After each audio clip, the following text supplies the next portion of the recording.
welcome back to one of our crazy videos. We are going to be comparing integers.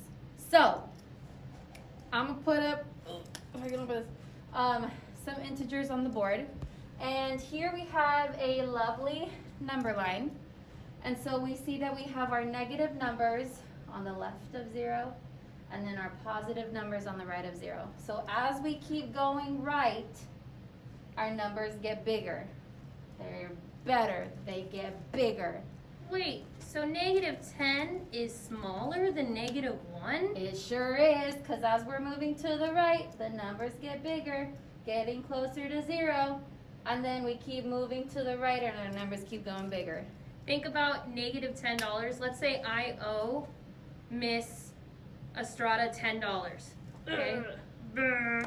Lynn, compared to when I owe Miss Estrada $1. Oh, Which one is a better amount to owe her? Well, obviously 0. I want 10. But I want to owe her 1. That's how it works. All right. So, to compare our integers, let's say I have 2 and 7. So I'm going to mark that on my number line with my blue marker on this side. And I'm just going to write an X over my numbers. So I have a 2 and I have a 7.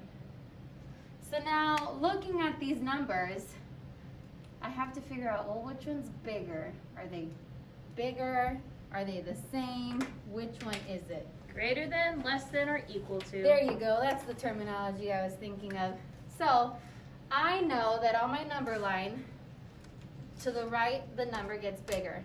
So my 7 is bigger. So I'm going to draw my symbol.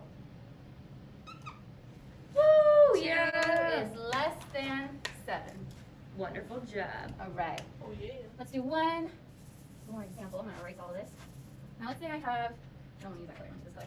Let's say I have negative 5 and 1. So I'm going to mark that on my number line, right? I see my negative 5, put an X. I see my 1, I'm going to put an X. All right, now I got to see, is the symbol greater than, less than, or equal to? Well, moving to the right, I see that my 1 is bigger. So my symbol in the middle, which one am I using? Is less than. Negative 5 is less than 1. Nice job. We should do a negative and a negative now, just for fun. That's a great idea. And I love how you can use the same number line, but just erase what's on there. So if you guys are writing on paper and you're drawing these number lines out, which you've been doing since 3rd grade, 2nd grade, it's easy to just use one, use that whiteboard we gave you, and draw one number line and work on the same number line the whole time. The whole time. Awesome. All right, I have negative 4 and negative 9. So I'm going to mark that Scary. on my number line. I see negative 9, negative 4. Why is it important to write it on the number line, do we think? Well, I think it's easier for me to see where these numbers are to help me figure out if it's less than, greater than, or equal to. Yeah, it's better to visualize the math and actually be able to see it on that number line to understand it. Visualize. Yes. All right. So moving to the right, I see that my negative 4 is bigger than my negative 9. So I'm going to write my symbol. My negative 4 is greater than negative 9.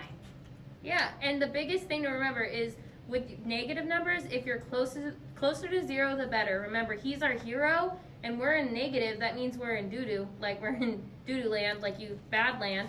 We want to be closer to 0 so that it's like our hero can save us. Yes. Yay! Nice job. Woo!